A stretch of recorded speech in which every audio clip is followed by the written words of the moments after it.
प्यारे विद्यार्थियों, मैं अंकित फोगाट क्लासेज की तरफ से आप सभी का स्वागत करता हूं।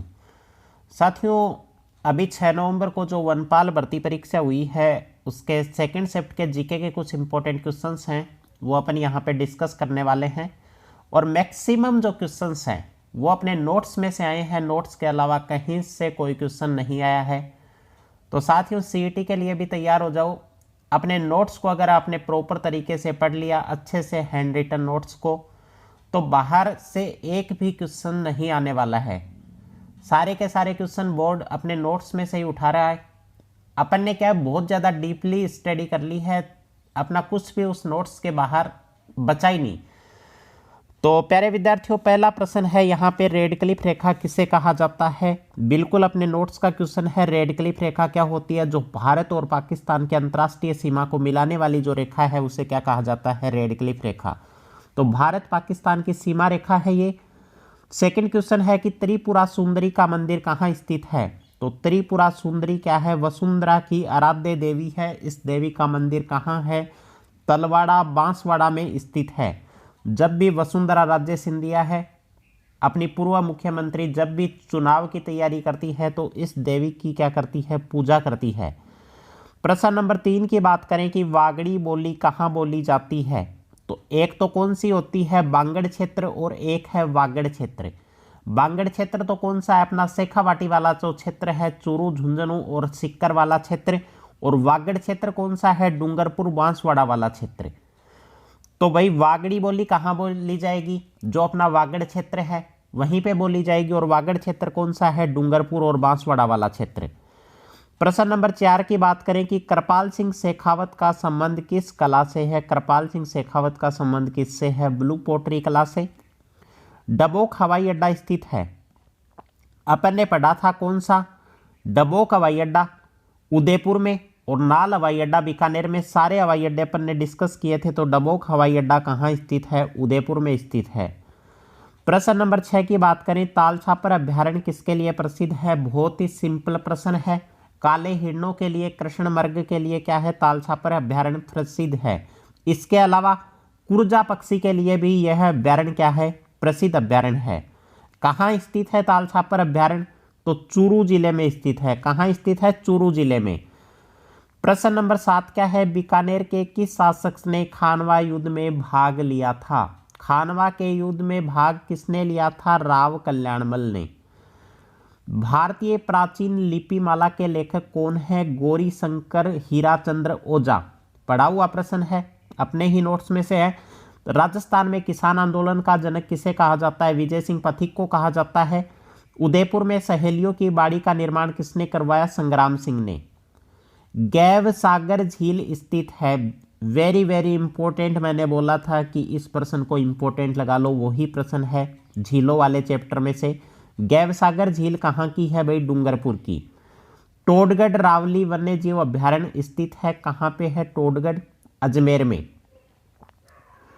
ठीक है। उसके बाद प्रश्न नंबर 13 है, राजस्थान का एकीकरण कितने चरणों में संपन्न हुआ था। राजस्थान का एकीकरण हुआ था भाई 7 चरणों में। सभी को पता है 7 चरणों में राजस्थान का एकीकरण हुआ था। उसके बाद अपन बात करें प्रश्न नंबर 14 की, 13 ताली नृत्य किस लोक देवता को समर्पित है। तो 13 ताली नृत्य रामदेव जी के लिए है ना। 13 ताली नृत्य।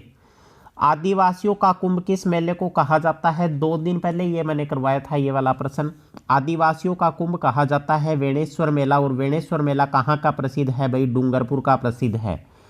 जयपुर के हवा महल में कितनी मंजिलें हैं? ये प्रश्न भी हुआ था। 5 मंजिलें हैं जयपुर के हवा महल में। इसका क्रम भी मैंने आपको बताया था।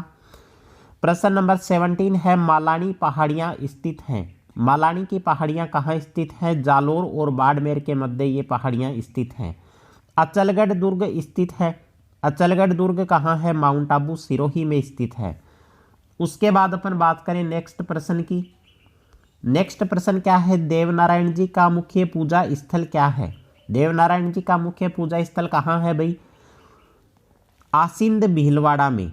कहाँ पे है? आसिंद भीलवाड़ा में है। देवनारायण जी पे क्या है? एक बार डाक टिकट भी जारी हो चुका है। ठीक है।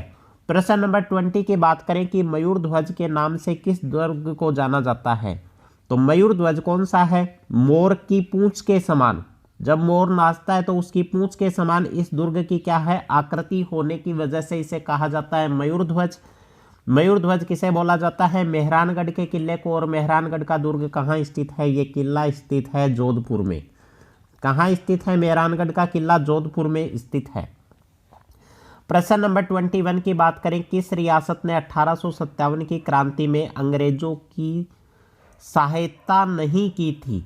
तो कोटा रियासत ने अंग्रेजों की सहायता नहीं की थी। कौन सी आंतरिक अफवाह की नदी है? आंतरिक अफवाह की नदी क्या होती हैं?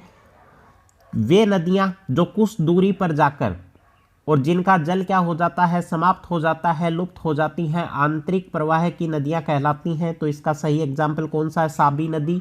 अपन ने डिस्कस किया था घग्गर नदी, साबी नदी, कातली नदी, ये सारी की सारी नदियां क्या हैं? आंतरिक प्रवाह की नदियां हैं। प्रश्न नंबर 23 की बात करें, गागरोन किला किस श्रेणी में आता है? तो भाई गागरोन, सबसे पहले मैंने क्या बताया था? घाघरा झालावाड़ का प्रसिद्ध है। घाघरा कहाँ का प्रसिद्ध है? झालावाड़ का। गागरोन का किला है कहाँ? झालावाड़ का किला है। और ये क्या है? चारों तरफ जल से घिरा होने के कारण इस दुर्ग को क्या बोला जाता है? जल दुर्ग बोला जाता है। प्रश्न नंबर 24 है, चांदी के आभूषणों की तारकसी के लिए राजस्थान का कौन सा स्थान प्रसिद्ध है? नाथद्वारा, उदयपुर। प्रश्न नंबर 25, शेखावाटी क्षेत्र का प्रश्न है ये कि पोमचा क्या है? भाई पोमचा क्या है? पोमचा क्या है? रंगाई की एक शैली है। पोमचा क्या है? रंगाई की एक शैली। शेखावाटी क्षेत्र के जो ओढ़ने होते हैं उनकी रंगाई की जाती है, उनको पोमचा पोमचा बोला जाता है। प्रश्न नंबर 26 है, विजय सिंह पथिक ने राजस्थान केसरी का प्रकाशन कहाँ से प्रारंभ किया था? तो उन्होंने प्रारंभ कहाँ से किया था? वर्धा से। आगे देखो, प्रश्न नंबर 27 है, आमेर का जगत शिरोमणि मंदिर, आमेर का जो महल है उसके जस्ट पास में ही क्या है? जगत शिरोमणि मंदिर है। किसकी याद में बनवाया गया था? भाई ये मंदिर बनवाया गया था जगत सिंह की याद में।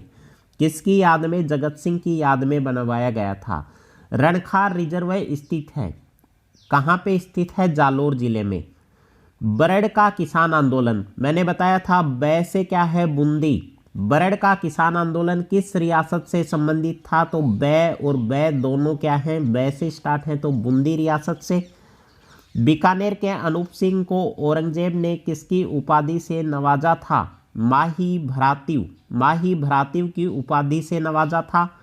झामर कोटड़ा खाने प्रसिद्ध हैं किसके लिए हैं? भाई रॉक फॉस्फेट के लिए। जामर कोटड़ा की खान किसके लिए? रॉक फॉस्फेट के लिए। रूमा देवी को मारवाड़ रत्न से नवाजा गया, वे किस जिले से संबंधित हैं? काफ़ी इंपॉर्टेंट, काफ़ी चर्चा में भी रही थी 2022 में रूमा देवी। तो रूमा देवी कहाँ से संबंधित है? बाड़मेर जिले से। करंट का क्वेश्चन है, सिरोही राज्य के साथ अंग्रेजों ने कब संधि की थी? 1823 ईस्वी में संधि की थी।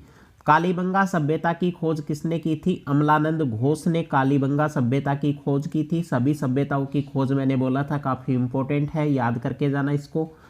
राज रत्नाकर का लेखक कौन है? सदाशिव भट्ट। राज रत्नाकर का लेखक कौन है? सदाशिव भट्ट है। कौन सा अभ्यारण्य राजस्थान में नहीं है?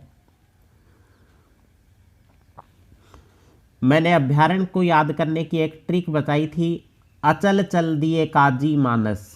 ठीक है, काजीरंगा और मानस कहाँ के हैं? असम के हैं। ठीक है, असम चल दिए काजी मानस, तमिल बन गए मृदु वेदांत, वो वाली ट्रिक है। तो मानस जो अभ्यारण्य है वो कहाँ है? राजस्थान में स्थित नहीं है। मानस अभ्यारण्य कहाँ है? असम चल दिए काजी मानस असम का अभ्यारण्य है। गोविंद गुरु ने भीलों व ग्रासियों को किस माध्यम से संगठित किया था? तो गोविंद गुरु ने एक सभा बुलाई थी, उस सभा का नाम क्या था? भाई संप सभा। वृहद राजस्थान का राज प्रमुख किसे नियुक्त किया गया था? वृहद राजस्थान का राज प्रमुख सवाई मान सिंह को। जयपुर का राजा था सवाई मान सिंह, उनको नियुक्त किया गया था। प्रश्न नंबर 39 है, जयपुर में मीनाकारी की कला महाराजा मान सिंह प्रथम कहाँ से लाए थे? तो वो कला लेके आए थे लाहौर से। काफ़ी इजी पेपर था। ज़्यादा कुछ क्वेश्चंस हार्ड नहीं पूछे गए, कोई एक दो क्वेश्चंस है जो अपने नोट्स के बाहर से आया है, बाकी सारे क्वेश्चंस हैं वो अपने नोट्स से हैं। हैंड रिटन नोट्स अगर आपको चाहिए तो टेलीग्राम चैनल का लिंक मैंने डिस्क्रिप्शन में डाल दिया है, वहाँ से आप डाउनलोड कर सकते हैं सारे के सारे हैंड रिटन नोट्स। बाकी कुछ नोट्स पेड हैं जिनकी प्राइस मात्र 10 या 20 रुपये है, जिसको आप परचेज कर सकते हो, उसका लिंक भी मैं डिस्क्रिप्शन में डाल दूंगा। धन्यवाद साथियों, जय हिंद जय भारत, बने रहिए फोगाट क्लासेस के साथ।